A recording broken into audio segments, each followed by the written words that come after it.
ایک کہانی 14واں حصہ یوسف حصہ دوم پیدائش 42 باب تا 50 باب۔ یوسف کے ذریعے خدا کے لوگوں کے لیے پوری کی جانے والی رویا خدا کی رویا ہے، یوسف کی نہیں۔ یہ یوسف کا خواب نہیں ہے کہ یوسف منصوبہ بندی کرتا، دعا کرتا اور اس کے لیے تیاری کرتا، لیکن یہ خدا کی رویا ہے جسے وہ پورا کر رہا ہے اور یوسف کے ذریعے اس کی رضامندی کے بغیر پورا کرے گا، جسے خدا نے منتخب اور ممتاز کیا تھا۔ تو رویا خواب سے مختلف ہے۔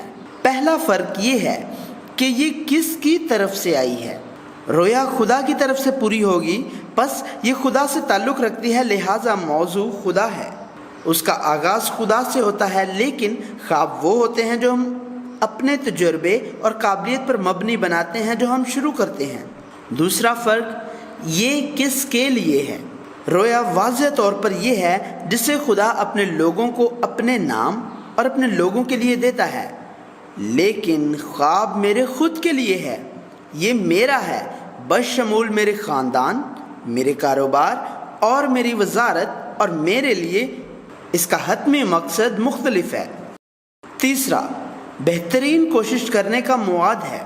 رویا میرے لیے نہیں ہے بلکہ خدا اور اس کے لوگوں کے لیے ہے، لہٰذا اگر میں اپنی پوری کوشش کروں تو بھی میں خدا کی راہ میں اپنی پوری کوشش کروں گا۔ تاہم جب میں اپنے خوابوں کے لیے پوری کوشش کر رہا ہوں تو حتمی مقصد مجھ ایک گنہگار کے لیے ہے، لہٰذا میری پوری کوشش کر سکنا ممکنہ طور پر کوئی دنیاوی راستہ ہے۔ چوتھا فرق یہ ہے کہ اگر ہم ہار مان سکتے ہیں، رویا کو ترک نہیں کیا جا سکتا، کیونکہ کامل خدا جو ماضی، حال اور مستقبل سے ماورا ہے، پہلے ہی حتمی فتح کو حاصل کر چکا ہے اور اس کو ایک بہترین انجام کے ساتھ اپنے لوگوں کو دے دیا ہے۔ ہم ہمت نہیں ہار سکتے کیونکہ یہ خدا کے ماتحت ہے، ہمارے نہیں۔ تاہم خوابوں کے ساتھ ایسے ہے، ہم ان کا آغاز کرتے ہیں اور اس کے موضوع ہیں، لہٰذا حالات اور نکات پر منحصر ہوتے ہوئے ہم مسلسل تبدیل ہوتے اور یہاں تک کہ اپنے خوابوں کو ترک بھی کر دیتے ہیں۔ پانچواں، اگر ہم شروع سے ہی جان سکتے ہیں، ہم اس رویا کو نہیں جان سکتے یا نہیں سمجھ سکتے، کیونکہ اس کی ابتدا اور آغاز خدا سے ہوتا ہے۔ ہم اسے کچھ عرصہ کے بعد تو جان سکتے ہیں، لیکن شروع سے ہم اسے نہیں جان سکتے۔ اسی لیے رویا ایمان کا سفر ہے۔ تاہم خواب ہمارے ساتھ شروع ہوتے ہیں اور ایک تصویر ہے جو ہم نے تیار کی ہے، لہٰذا ہم اس کا انجام جان سکتے ہیں۔ اگر ہم محسوس کرتے ہیں کہ یہ کام نہیں کر رہا تو ہم اسے تبدیل کر سکتے ہیں۔ ابھی یوسف خدا کی رویا حاصل کرتا ہے، نہ کہ اپنا خواب، اور خدا کے آلہ کے طور پر استعمال ہو رہا ہے۔ یہ رویا خدا کے ساتھ شروع ہوئی اور خدا کے نام پر چلتی رہے گی۔ یوسف جو کچھ کر سکتا ہے یا نہیں کر سکتا اور اپنا بہتر ظاہر کرے گا، یہ اس سے بھی آگے ہے، اور وہ کسی بھی حالت میں دست بردار نہیں ہو سکتا۔ ابتدا اور وسط میں یوسف کو اپنے خوابوں کے معنی یا نتائج کا پتہ تک نہیں تھا، پر خدا کی رویا اس کو دی گئی تھی۔ وہ ہر روز ہر راستے کے ہر قدم پر چلتا تھا، اور جب اس نے خدا کے وقت میں مڑ کر دیکھا تو اسے اس وقت کا احساس ہوا جو گزر چکا تھا۔ یوسف جو غلام بنا۔ یوسف کو اس کے بڑے بھائیوں نے بیچا اور جلوداروں کے سردار مصری پوتیفار نے یوسف کو خریدا تھا۔ یوسف کی شناخت ظاہر ہے، ایک غلام تھی، بیرون ملک سے ایک غلام، لیکن اس کا مالک پوتیفار دیکھتا ہے کہ خدا اس کے ساتھ ہے۔ نیز یوسف تمام مایوسی میں مایوس نہیں ہے اور اپنے کردار کو ادا کرنے کی پوری کوشش کرتا ہے۔ ایسا نہیں ہے کہ یوسف کو کبھی بھی کوئی مایوسی یا عجلت نہیں تھی۔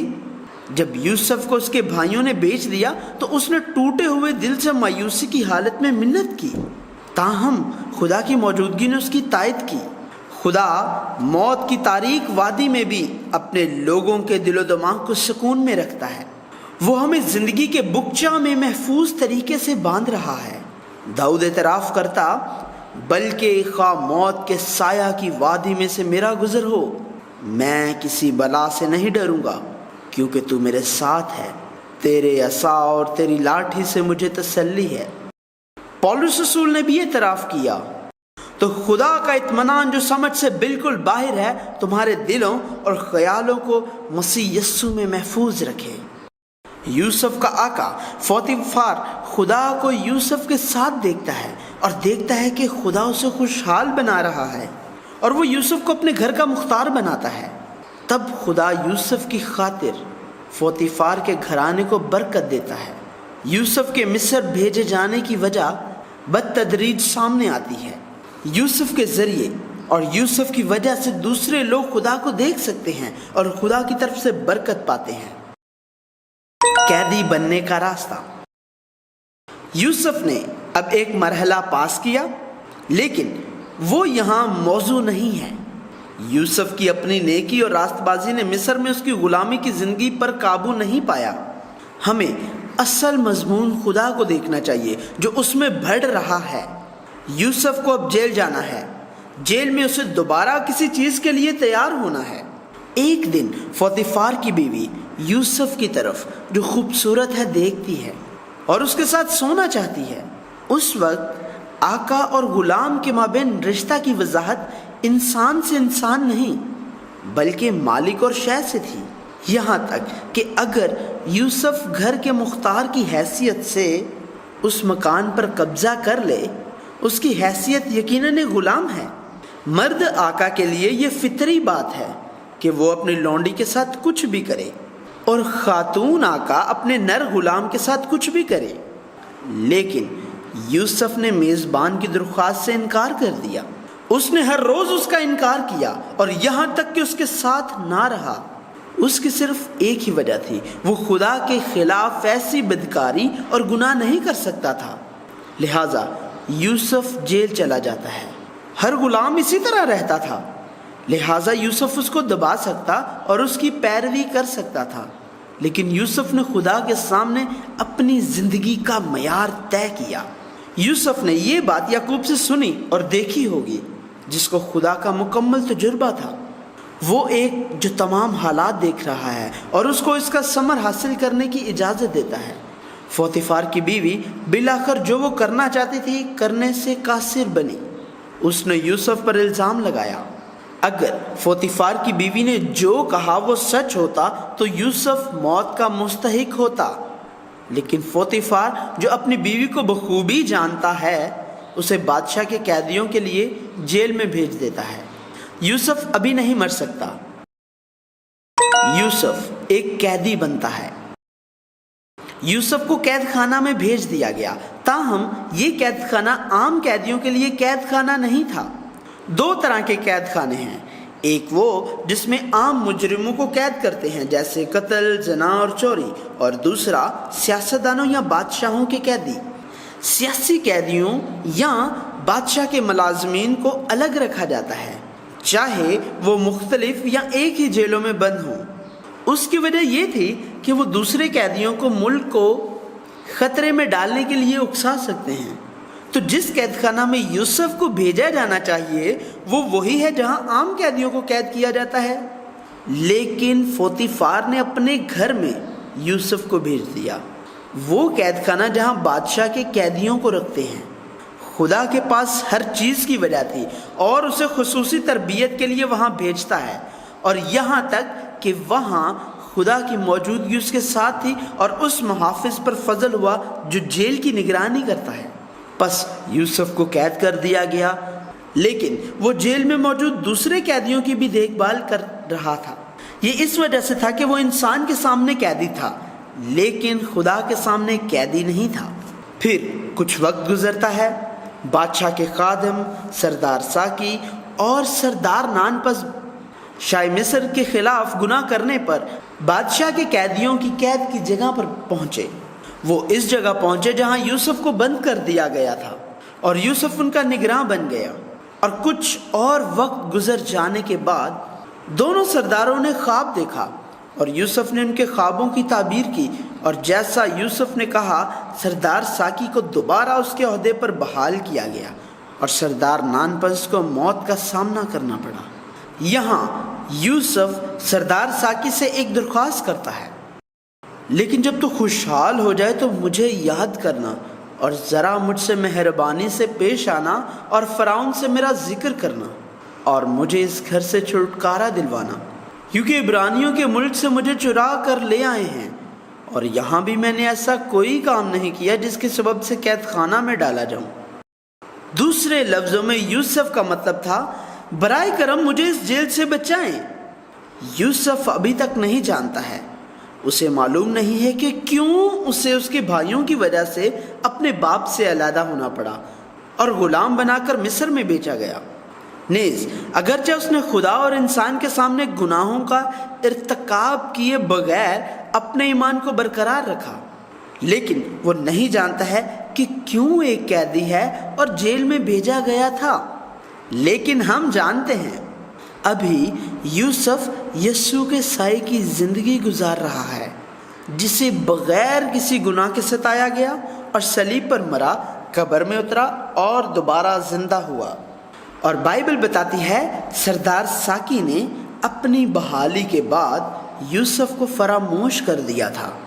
یوسف نے صرف اس دن کا کہ وہ اس سردار کی مدد سے جیل سے رہا ہو جسے دوبارہ بحال کیا گیا تھا انتظار کیا، جس کی یوسف نے خواب کی تعبیر کی تھی۔ اس نے ضرور اپنی داڑھی منڈوائی، کپڑے بدلے اور ہر دن انتظار کیا، لیکن ابھی تک خدا کا وقت نہیں آیا ہے کہ یوسف قید خانہ سے باہر آ جائے۔ وہ جگہ جہاں یوسف کو قید کیا گیا تھا وہ جگہ بادشاہ کے قیدیوں کے لیے جیل تھی، جہاں بادشاہ کے مصاحبین، سیاستدان، معیشت، فوج اور مصر کے قانون کو جاننے والے افراد کو قید کیا گیا تھا۔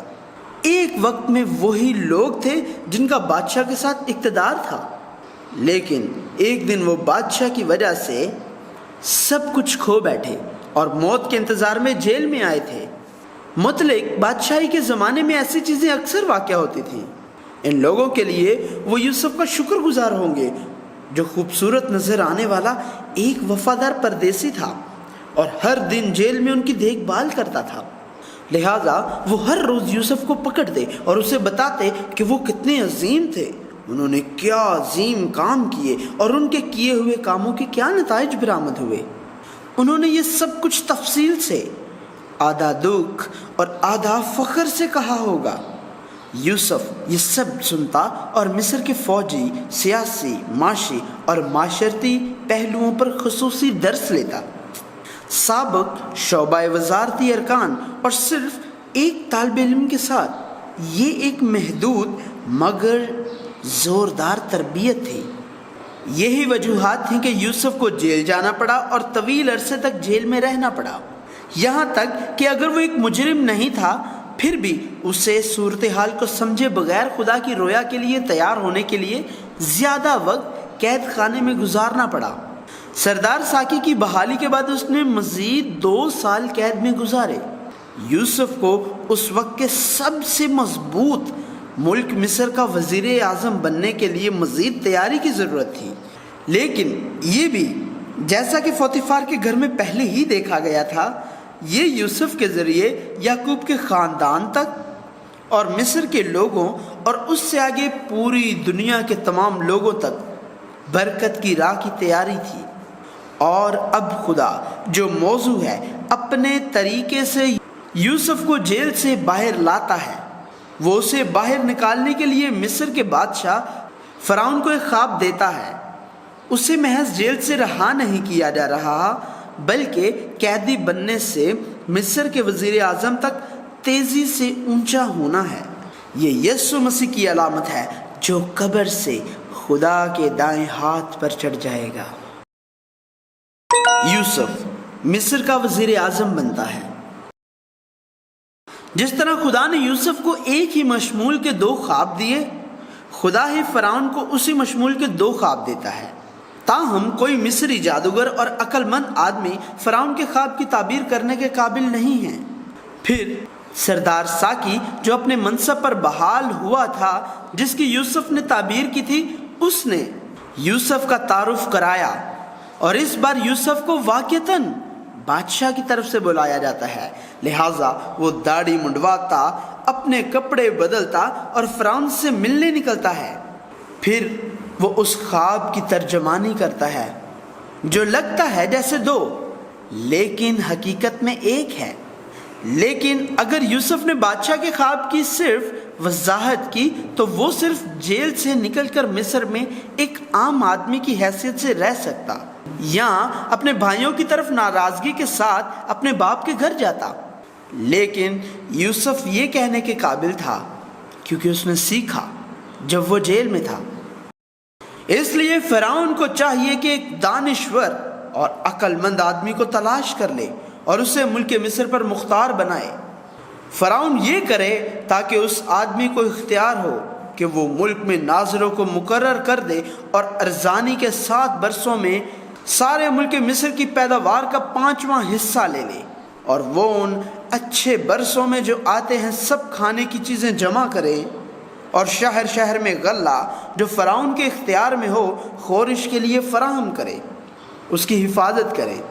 یہی غلہ ملک کے لیے ذخیرہ ہوگا اور 7ویں برس کے لیے جب تک ملک میں کال رہے گا کافی ہوگا، تاہم کال کی وجہ سے ملک برباد نہ ہو جائے۔ یوسف نے صرف بادشاہ کے خوابوں کی تعبیر نہیں کی بلکہ اس کا حل بھی تجویز کیا۔ وافر سالوں کے دوران اناج کا 5واں حصہ لینے اور اسے ہر شہر میں ذخیرہ کرنے کی تجویز صرف بہترین سیاسی اور معاشی معلومات کی بنیاد پر سامنے آ سکتی ہے، اور وضاحت سن کر فرعون یوسف کو وزیر اعظم بناتا ہے۔ یوسف کے توسط سے نہ صرف مصر بلکہ آس پاس کی قومیں بھی زندہ رہتی ہیں۔ اس وقت یوسف 30 سال کا تھا اور 13 سال گزر چکے تھے جب اس کے بھائیوں نے اسے مصر کو بھیجا تھا۔ بائبل کا نقشہ۔ اب آئیے یوسف کی زندگی کا واپس تعاقب کریں۔ یوسف وزیر اعظم بنا، فرعون کا خواب تھا، لیکن کون ثالثی کرتا ہے؟ یہ سردار ساکی تھا جو اپنے منصب پر بحال ہوا تھا جیسی اس کے خواب کی تعبیر یوسف نے کی۔ تو یوسف سردار سے کہاں ملا؟ یہ جیل میں تھا۔ یوسف جیل کیوں گیا؟ اس کی وجہ پوتیفار کی بیوی کے جھوٹے الزام ہیں۔ یوسف پوتیفار کی بیوی سے کیسے ملا؟ اس کی وجہ یہ تھی کہ یوسف پوتیفار کے گھر میں غلام تھا۔ یوسف پوتیفار کے گھر میں غلام کیسے بنا؟ یہ اس لیے تھا کہ اس کے بھائیوں نے یوسف کو مدیان کے سوداگروں کو فروخت کیا تھا اور پوتیفار نے یوسف کو ان کے ہاتھوں سے خریدا تھا۔ یوسف کے بھائیوں نے یوسف کو کیوں بیچا؟ یہ اس لیے کہ وہ یوسف سے نفرت کرتے تھے۔ یوسف کے بھائیوں نے یوسف سے نفرت کیوں کی؟ یہ یوسف کے خوابوں کی وجہ سے تھی۔ اس سے خواب کس نے دیا؟ یہ خدا تھا۔ یہ ٹھیک ہے، یہ خدا کی رویا ہے جس پر خدا نے آغاز کیا اور اس پر کام کر رہا ہے۔ یہاں پر معاون اداکار اور آلات اسٹیج کے سازو سامان کی طرح موجود ہیں جو یوسف کو مصر کا وزیر اعظم بنانے کے لیے استعمال ہوئے تھے، اور نہ صرف یعقوب کے گھرانے بلکہ مصر کے لوگوں اور دنیا کو بھی بچانے کے لیے برکت کی راہ بن گئے تھے۔ یہاں اچھے کردار تھے جیسے یعقوب اور پوتیفار، جیل کے محافظ اور مصر کا فرعون، اور یہاں شریر بھی تھے جیسے بھائی جنہوں نے یوسف کو بیچا، پوتیفار کی بیوی جس نے اسے بہکانے کی سازش کی تھی، اور سردار ساکی جو یوسف کو اس سے مدد لینے کے بعد بھول گیا۔ ہماری زندگی میں بھی ایسے کردار ہیں جو خدا کے مقصد کو ظاہر کرنے کے لیے استعمال ہوتے ہیں۔ یوسف کی زندگی کے ذریعے ہمیں ایمان کے ساتھ ان تمام لوگوں کے پیچھے خدا کو دیکھنے کے قابل ہونا چاہیے۔ بھائیوں کا احساس۔ بعد میں اس وقت کے ذریعے یوسف کو خدا کے کام کا احساس ہوتا ہے جو وزیر اعظم بنتے اس کے لیے گزر جاتا ہے۔ وہ تسلیم کرتا اور قبول کرتا ہے کہ اس کے بھائی پوتیفار کی بیوی اور سردار ساکی جو خود سے ایک لمحہ کے لیے بھول گیا تھا، وہ موضوعات نہیں ہیں اور صرف خدا ہی موضوع ہے، اور انہیں معاف کرتا ہے۔ تاہم یوسف اپنے بھائیوں کو محض قبول نہیں کرتا اور اس کی بجائے ان کی جانچ کرتا ہے۔ وہ دیکھتا ہے کہ اس کے بھائی بنیامین کے ساتھ کتنے بالغ ہو گئے ہیں، جو یوسف کی طرح نفرت اور دکھ پاتے ہوئے بڑا ہوا۔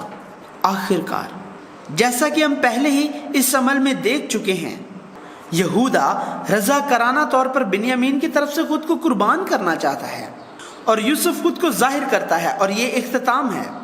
اس عمل میں بڑے بھائیوں نے یہ کہتے ہوئے اپنے جبر کا مظاہرہ کیا، خدا نے ہمارے ساتھ ایسا کیوں کیا؟ لیکن وہ جانتے ہیں کہ انہوں نے کیا کیا، اور ہم بھی جانتے ہیں۔ اور وہ آپس میں کہنے لگے، ہم دراصل اپنے بھائی کے سبب سے مجرم ٹھہرے ہیں، کیونکہ جب اس نے ہم سے منت کی تو ہم نے یہ دیکھ کر بھی کہ اس کی جان کیسی مصیبت میں ہے اس کی نہ سنی، اسی لیے یہ مصیبت ہم پر آ پڑی ہے۔ اور آخرکار یہودا کے وسیلے سے انہوں نے اعتراف کیا۔ ہم اپنی بے گناہی کو کس طرح ثابت کر سکتے ہیں؟ خدا نے اپنے بندوں کے گناہ سے پردہ اٹھایا ہے۔ یہ صرف چاندی کے گمشدہ پیالے کی بات نہیں تھی، بلکہ یہ ان کے جرم کی بات تھی جسے انہوں نے دبانے کی کوشش کی تھی۔ یہ خدا ہے جس نے مجھے یہاں بھیجا۔ یوسف کہتا ہے، میں تمہارا بھائی یوسف ہوں جس کو تم نے مصر میں بیچا تھا، لیکن یہ جانوں کو بچانے کے لیے تھا جو خدا نے مجھے تم سے آگے بھیجا۔ یہ اعتراف ہے کہ جو کچھ ہوا تھا اس میں ہر چیز کا موضوع خدا ہے۔ بس تم نے نہیں بلکہ خدا نے مجھے یہاں بھیجا، اور اس نے مجھے گویا فرعون کا باپ اور اس کے سارے گھر کا خداوند اور سارے ملک مصر کا حاکم بنایا۔ یہ بڑے بھائی نہیں، خدا نے سب کچھ کر دیا تھا۔ یوسف کی زندگی کے ذریعے ہمیں اپنی زندگی میں بھی اس کو تسلیم کرنا چاہیے۔ جشن کے علاقہ میں رہو۔ یوسف جو پہلے ہی قیدی اور وزیر اعظم کی حیثیت سے 22 سال تک مصر میں رہا تھا، مصر کی شان کو جانتا ہے۔ خدا نے ابراہیم، اسحاق اور یعقوب کو مسلسل بتایا کہ مصر رہنے کی جگہ نہیں ہے۔ اس کی وجہ یہ ہے کہ مصر رہنے کے لیے جگہ نہیں ہے، بلکہ خروج کے لیے آغاز کی جگہ ہے۔ چنانچہ ابتدا ہی سے یوسف اپنے بھائیوں سے کہتا ہے کہ جب وہ مصر آئیں تو وہ جشن کے علاقہ میں ہی رہیں۔ ایسا اس لیے نہیں تھا کہ جشن کے علاقہ کی جگہ خاص تھی، لیکن یہ مصر کی خوشحال زندگی سے الگ زندگی کے لیے تھی۔ خروج کے بعد کنعان میں اس امتیاز کا دہرانا جاری رہے گا۔ یوسف کا آرام۔ وقت پھر سے اڑتا ہے اور اس کے باپ کے بعد 17 سال گزرتے ہیں۔ یعقوب یوسف کے ساتھ مصر کی سرزمین میں رہا، اور یعقوب فوت ہو گیا، اور ایک بار پھر وقت تیزی سے گزرتا ہے، اور یعقوب کے مرنے کے بعد 54 سال گزر گئے۔ جب یعقوب کا انتقال ہوا، یوسف کی عمر 56 سال تھی، اور یوسف جو اب مر رہا ہے 110 سال کا ہے۔ بائبل صرف یوسف کے، جس کے پاس طاقت تھی، جس نے مصر میں یعقوب کے ساتھ وقت گزارا تھا، 17 سالوں میں برکات اور یعقوب کی موت کا ذکر کرتی ہے، اور یعقوب کی موت کے بعد 54 سالوں سے متعلق خاموش ہے۔ بائبل یہ ظاہر کر رہی ہے کہ یہ دکھانے کے لیے نہیں لکھا گیا ہے کہ مصر میں یوسف کی طاقت کتنی تھی اور وہ مصر کی دولت سے کیسے لطف اندوز ہوا۔ یوسف خدا کی رویا حاصل کرتا ہے اور ایک ایسی زندگی بسر کرتا ہے جو اس رویا کو پورا کرے، اپنے مقصد کو پورا کرتا ہے، اور اس وصیت کو چھوڑ کر آرام میں داخل ہوتا ہے کہ اس کی ہڈیاں مصر میں دفن نہیں ہونی چاہیے، بلکہ اس جگہ سے لے جائیں، جیسے ابراہیم، اسحاق اور یعقوب نے کیا۔ اپنی زندگی کے ذریعے یوسف نے بھی یہ ثابت کیا کہ وہ اس زمین پر ایک پردیسی تھا۔ خدا کے جوش کی داستان اس بات کو ظاہر کر رہی ہے کہ خدا کے لوگوں کو ابراہیم کے ساتھ، اسحاق اور یعقوب کے ساتھ یوسف کے ذریعے سے اس دنیا میں کیسے رہنا چاہیے، اور اب اسرائیل نامی ایک قوم کے ذریعے خدا کے جوش کے دوبارہ ظہور کی کہانی جو یعقوب کے 12 بیٹوں سے شروع ہوگی، جاری رہے گی۔